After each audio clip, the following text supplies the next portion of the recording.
me puede ayudar? ¿Qué pasó? Es que yo venía con un grupo de personas y me dejaron botar y no sé dónde están.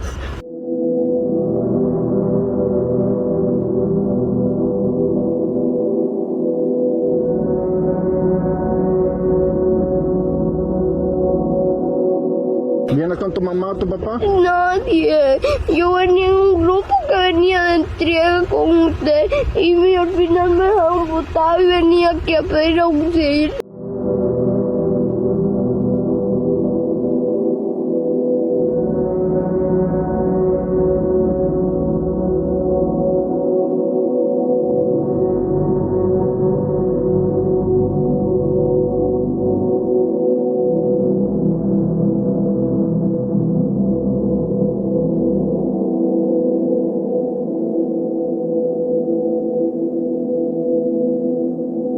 I think that it's important to understand that if at some point they're at the border and they get separated, whether it's because the parent, confides their child to someone else, entrusts their child to someone else, we really have to look at what are the reasons why they're doing that, what are the conditions, and what have they been promised. I think that one of the reasons is obviously because there's certain instability that's political, economic in their home countries, as well as social. What they want is be able to find a better life for their child.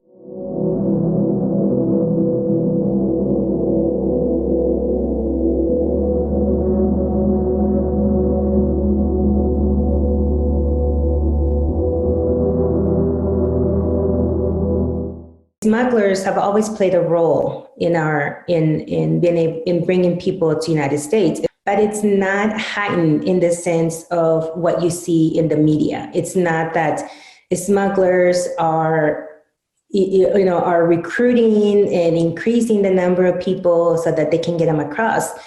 They're one factor of how people get here, but they're not the primary factor that people get here.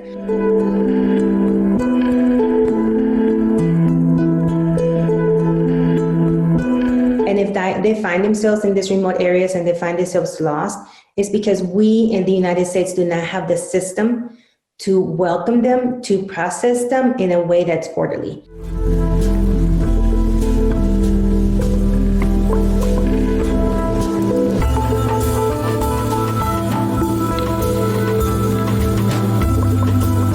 The Trump administration has completely destroyed the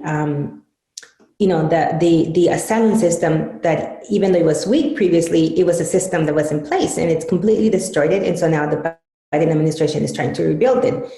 And at the same time, trying to address the need of people that are coming, of children that are coming.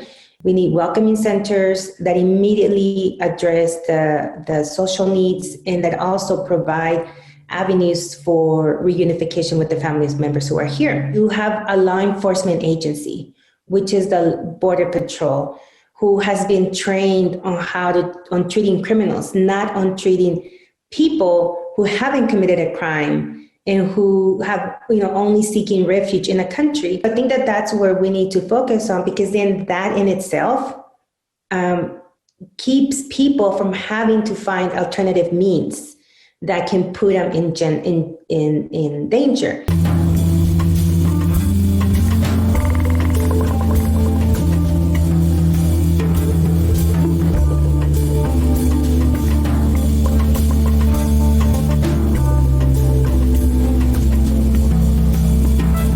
The only people we're not going to let sitting there on the other side of the Rio Grande by themselves with no help are children.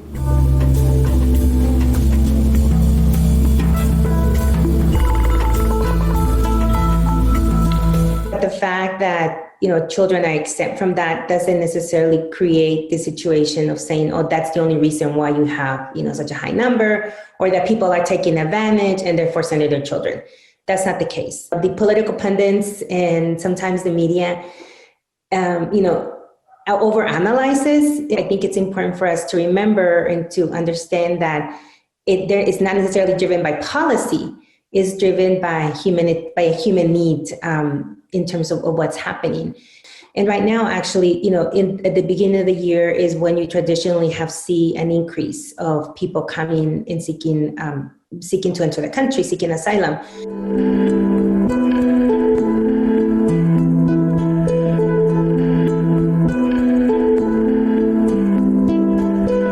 It's really devastating to see a child. I mean, I have an 11-year-old. That could be my kid. I'm sure any parent, or any person would feel, terrible that something like this would happen to the child. But I do think that instead of, taking these videos and placing the blame on migrants because they're out in the desert, that's not going to solve an issue.